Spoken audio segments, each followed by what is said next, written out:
Halo Mas Bro, berjumpa lagi bersama aku. Ciri-ciri aki waktunya ganti. Wah, pastinya kalian itu mikir, wah ini bako lagi jelas ingin mayok no akine, jelas ingin laris akinya. Enggak Mas Bro, enggak gitu juga.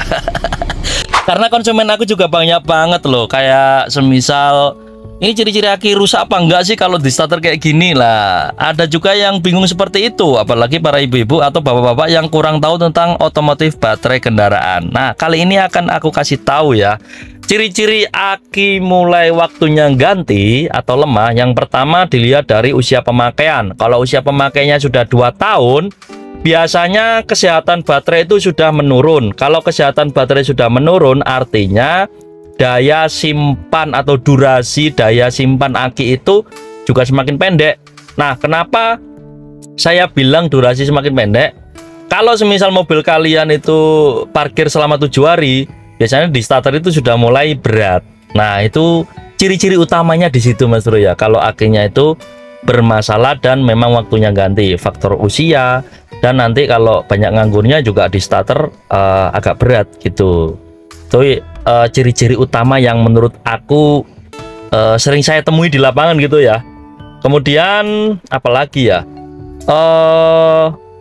kalau di starter itu tiba-tiba stromnya hilang atau habis total padahal lakinya masih baru, itu biasanya ada kendala di unit kendaraannya. Bisa jadi pengisian mobilnya itu tidak mengisi sama sekali, akhirnya strom yang ada dalam aki itu habis total sehingga dipakai starter itu tidak kuat itu. Terus ada lagi akinya baru tapi kok cuma berapa bulan aja nggak bisa pakai untuk ngangkat starter, tapi kalau disetrum itu nggak bisa. Biasanya itu terjadi pada mobil yang kelistrikannya bermasalah juga, lebih ke overcharge atau pengisian terlalu besar.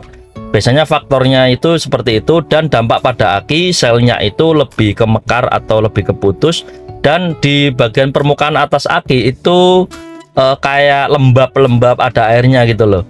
Gitu. Jadi itu faktor penyebab aki cepat rusak dalam jangka waktu pendek dengan pengisian terlalu besar. Ya seperti itu Mas Bro ya.